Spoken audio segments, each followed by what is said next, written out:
Dahil hindi ako nakauwi ng bahay, magluluto po muna tayo. At hindi na pala kayo guys sa home, medyo makalat yung paligid. Dahil po ako nakakapagdinis kasi nga sa isang linggo ay isang beses lang po yung day off ko. Kaya minsan naglalaban na lang po ako para naman para pagpahinga ko. Pero minsan sinisikap ko pa rin talaga malinis yung paligid. Pero mayong araw nga guys dahil medyo masama po yung pakiramdam ko. Pasensya na pala kayo guys kung medyo maingay ang paligid dahil marami nga po mga kapitbahay dito. May mga kumakanta at may mga huni ng mga aso at mga manok. First time ko nga pala guys magbalat ng niyog. Ang hirap pala nito. Akala ko dati lalaki lang nakakagawa nito pero dahil mag-isa lang ako at talagang gusto ko magluto. Ayun, ginawa ko na. At dahil may niyog naman po rito sa kapitbahay namin, naghingi na lang po ako. Ayan, 2 piraso, medyo maliit nga dahil buwar po itong niyog. Pero kahit duwap na daw po ito ay makapal naman daw po ang laman. At talagang maganda daw po ito siya panggata. So ayun nga, medyo sumasakit na yung kamay ko dahil medyo matigas na yung balat ng niyog. Napakahirap din pala magbalat ng niyog lalo na kung wala kang gamit. Baka naman mayroong gustong tumulong sa akin dyan magbalat, punta lang tayo dito. Pagbutin ko na yung pamasahin nyo, di a joke lang. Ayan, natapos ko na rin nga pala siyang balatan. So bibiyakin na lang po natin, kunting dinis-dinis muna bago po natin siyang biyakin dahil kapag kinutkot po natin ito siya na hindi po natin nililinisan yung balat, ay sasama po ito kapag nakutkot po tayo. Dito pala tayo sa labas ng bahay guys. Ayan guys, bibiyakin ko na siya. Kasi po guys, kaya dito ako sa labas kasi nga medyo matilim po sa loob.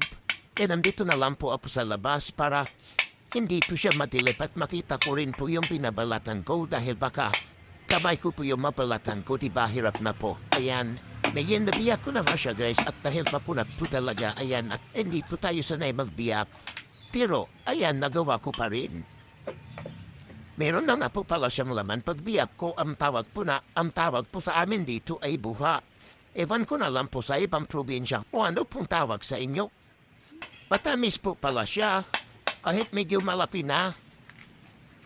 Ayan, gusto ko nga sana tunibigay doon sa mga bata aro nahihiya pa sila sa akin lumapit. Kaya ayan, kinain ko na lang. At yung iba naman po ay hindi na po kinain kasi medyo malaki na. Medyo maasim po pala siya kapag medyo malaki na no. Ito pong isa at mayroon din para siyang mayroon na rin po pala siyang pubo. Ayan, kung nakikita nyo guys, medyo nahirapan nga yung gamay ko dyan. Ayan po, medyo sakto lang siya. Ito po yung masarap, yung hindi pa siya gano'ng malapi. Ang sarap na itong kainin, medyo malutong-lutong po siya guys. At dito nga, nag-slice na rin ako ng mais. Kailangan po pala natin siyang islicein bago natin lagain dahil hindi naman potato siya nilagag mais kundi ito po ay lugaw.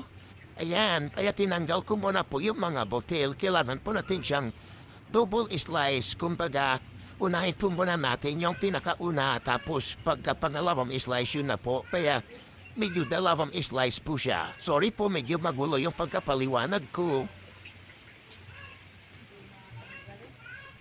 Medyo masakit na rin pala dito yung likod ko dahil sa kakaupo. Ayan, dahil nga po nakatingin lang tayo doon sa mais kasi nga mahirap na po kung sa iba tayo nakatingin, di ba? Baka po yung daliri ko yung mai-slice ko.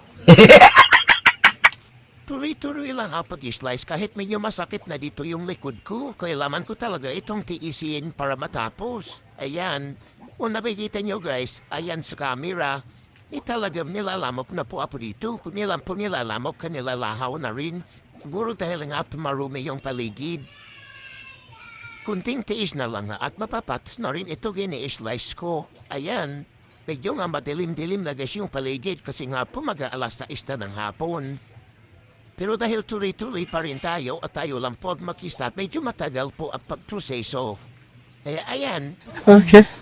tuloy-tuloy pa rin ang pag-slice hanggang sa matapos.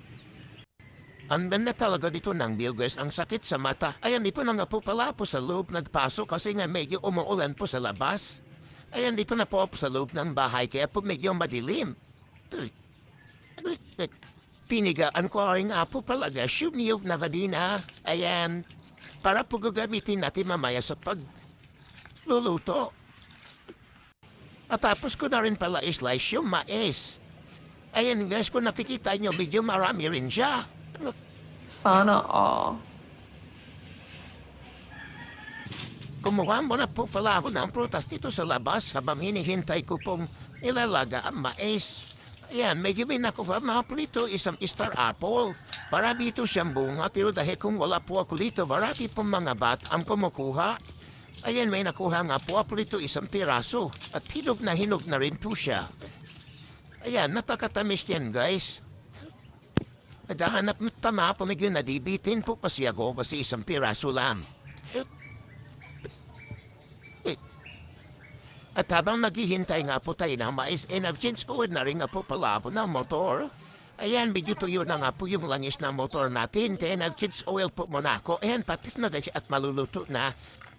Luto na po pala ang ating mais. Nilagyan po siya ng gata at condense. Follow niyo po ako sa aking Facebook page. Hanggang dito na lang po. Maraming salamat.